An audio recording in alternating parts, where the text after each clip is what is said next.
আসসালামু আলাইকুম। কথা নাহিয়ান স্বাগত জানাচ্ছি এনটিভির মধ্যাহ্নের খবরে। ঝিনাইদহ ১ আসনের সাবেক সংসদ সদস্য নায়েব আলী জোয়ারদারকে ২টি মামলায় ৪ দিনের রিমান্ডে নিয়েছে পুলিশ। সকালে আসামি নায়েব আলীকে ঝিনাইদহ জুডিশিয়াল ম্যাজিস্ট্রেট ইয়াসমিনের আদালতে হাজির করে পুলিশ ১০ দিনের রিমান্ডের আবেদন করেন। শুনানি শেষে বিচারক ২টি মামলায় তাকে ৪ দিনের রিমান্ড মঞ্জুর করেন। এর আগে বৃহস্পতিবার গভীর রাতে র্যাবের একটি দল অভিযান চালিয়ে নিজ বাসা থেকে নায়েব আলী জোয়ারদারকে গ্রেফতার করে। গত ৪ আগস্ট ঝিনাইদহ সদর উপজেলায় হামলা, ভাঙচুর, অগ্নিসংযোগের ঘটনায় করা পৃথক ২টি নাশকতার মামলায় তাকে গ্রেফতার করা হয়। নায়েব আলী জোয়ারদার ঝিনাইদহ ১ আসনে আওয়ামী লীগের মনোনীত সংসদ সদস্য ছিলেন।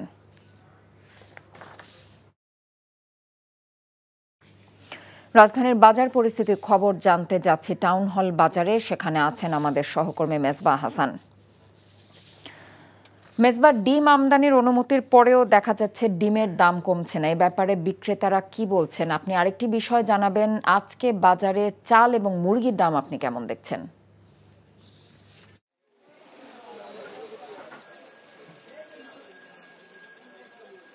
কথা, ডিম আমদানির প্রভাব এখনো পর্যন্ত বাজারে আমরা দেখতে পাইনি। গত সপ্তাহে কিন্তু আমরা এক সপ্তাহ যাবৎ স্থিতিশীল ছিল, 140 থেকে 50 টাকা কিন্তু ডজন বিক্রি হচ্ছিল। এখন সেটি 155 থেকে 60 টাকা, কোনো কোনো ক্ষেত্রে এটি 65 টাকা পর্যন্ত বিক্রি হচ্ছে। ব্যবসায়ীরা যেটা বলছিলেন যে আমদানি শুরু হয়েছে, সেই পণ্য এখনও বাজারে না পৌঁছানোর কারণেই আসলে এই সংকটটা তৈরি হয়েছে, যার কারণে কিন্তু দাম বাড়তে রয়েছে।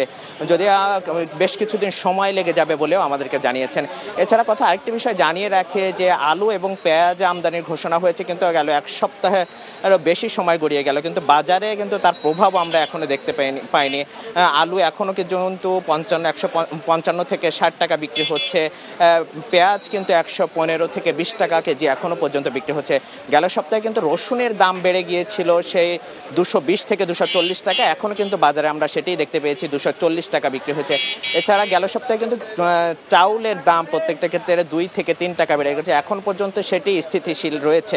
এছাড়া ব্রয়লার মুরগির কথা একটু জানিয়ে রাখি, আমরা গত সপ্তাহে কিন্তু ব্রয়লার মুরগি 140 থেকে 50 টাকা আর মধ্যে আমরা দেখেছি, 150 টাকার মধ্যে, সেটি কিন্তু এখন 70 থেকে 80 টাকা পর্যন্ত, 170 থেকে 80 টাকা পর্যন্ত ব্রয়লার মুরগি। সোনালী মুরগির ক্ষেত্রেও আমরা একই দাম দেখেছি, 20 থেকে 30 টাকা কিন্তু বেড়ে গিয়েছে।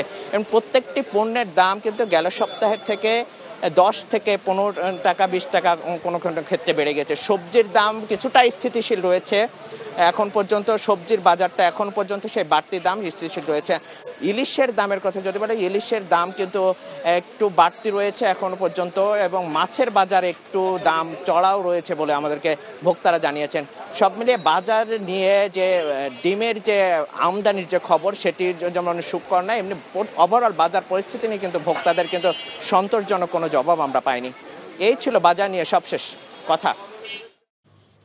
রাজধানীর বাজার পরিস্থিতির খবর জানছিলাম। প্রায় 95 কোটি টাকা আত্মসাৎ ও পাচারের অভিযোগে দুর্নীতি দমন কমিশনের মামলায় বেসিক ব্যাংকের বিতর্কিত সাবেক চেয়ারম্যান শেখ আব্দুল হাই বাচ্চু এবং তার পরিবারের 4 সদস্যের বিরুদ্ধে গ্রেফতারি পরোয়ানা জারি করেছে আদালত। বৃহস্পতিবার বিকেলে বাচ্চু সহ 5 জনের বিরুদ্ধে অভিযোগ আমলে নিয়ে এই আদেশ দেন ঢাকা মহানগর সিনিয়র স্পেশাল জজ আদালতের বিচারক মোহাম্মদ জগলুল হোসেন।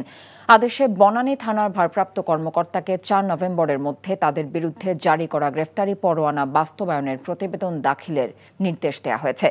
একই মামলায় আরেক আসামি লে মেরিডিয়ান ঢাকার মালিক আমিন আহমেদ জামিনে রয়েছেন, তবে বাচ্চু ও তার পরিবারের সদস্যরা পলাতক আছেন। গত বছরের 12 জুন 2265 কোটি টাকা আত্মসাতের 59টি মামলায় বাচ্চু সহ 146 জনের বিরুদ্ধে অভিযোগপত্র দিয়েছিল দুদক। দিন দিন দেশে ডেঙ্গু পরিস্থিতির অবনতি হচ্ছে। রাজধানীর হাসপাতালগুলোতে বাড়ছে ডেঙ্গু আক্রান্ত রোগীর সংখ্যা। সবশেষ ডেঙ্গু পরিস্থিতি জানবো আমাদের স্টাফ করেসপন্ডেন্ট কায়কোবাদ মাহমুদের কাছ থেকে। তিনি আছেন মহাখালী ডিএনসিসি হাসপাতালে। কায়কোবাদ, ঢাকার হাসপাতালগুলোতে আজ আপনি ডেঙ্গু আক্রান্ত রোগীর সংখ্যা কতটা বাড়তি দেখছেন এবং চিকিৎসকরা এই ব্যাপারে কি বলছেন?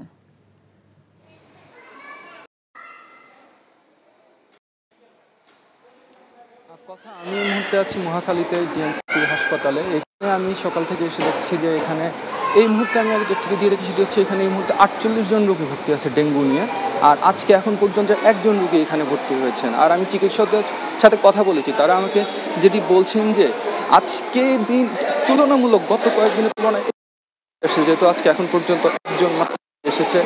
তারা আরেকটি কথা আমাকে বলছেন যে যারা রোগী আসছেন তারা কিন্তু বেশিরভাগই আসছেন আসলে একটু বেশি ডেঞ্জার জোন, তারা যেটিকে বলছেন যে ডেঙ্গু রোগী 3 থেকে 4 দিন হয়ে গেলে তখন যে সময়টা আসে সেটাকে তারা ডেঞ্জার জোন হিসেবে বলে। আর এক্ষেত্রে তারা কিছু ওয়ার্নিং সাইন আমাকে বলছেন, যেটি সতর্কতা। এই হচ্ছে যে ডায়রিয়া, পাতলা পায়খানা, মাথা ঘোরানো, অনেক বলছেন যে তারা একাধিকবার মাথা ঘুরিয়ে পড়ে গিয়েছে।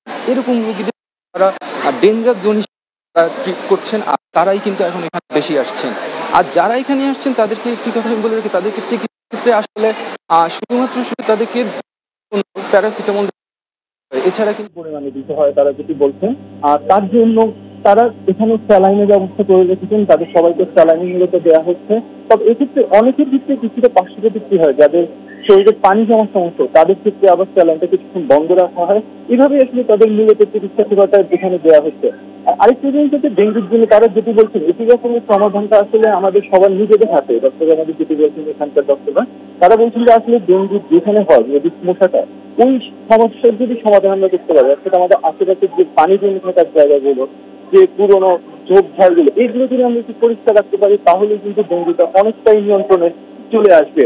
আর আরেকটি বিষয় হচ্ছে এখানে আমি জানিয়ে রাখি, এবার কিন্তু আসলে আমাদের ডক্টররা যেটি বলছেন এখানে, তারা বলছেন যে আসলে গত বছর কিন্তু দেখা গেছিল জুলাই আগস্ট থেকে অনেক বেশি পরিমাণ রোগী আসছিল। তারা বলছে সেই তুলনায় বলা যায় যে এবার কিছুটা হলে একটু কম, কারণ এবার হচ্ছে এই মাস থেকে অর্থাৎ সেপ্টেম্বর থেকেই বেশি রোগী আসছেন। তার ফলে তারা বলছেন আশা করছেন যে হয়তো বা গতবার থেকে একটু কম হবে, কিন্তু তার জন্য তারা যেটি বলছেন যে আমাদেরকে সচেতন থাকতে হবে এখন থেকেই। আর এক্ষেত্রে ব্যক্তির সাথে আমাদের প্রাতিষ্ঠানিক অর্থাৎ সরকারিভাবে উদ্যোগ নেওয়ার কথা কিন্তু তারা আমাদেরকে জানিয়েছেন।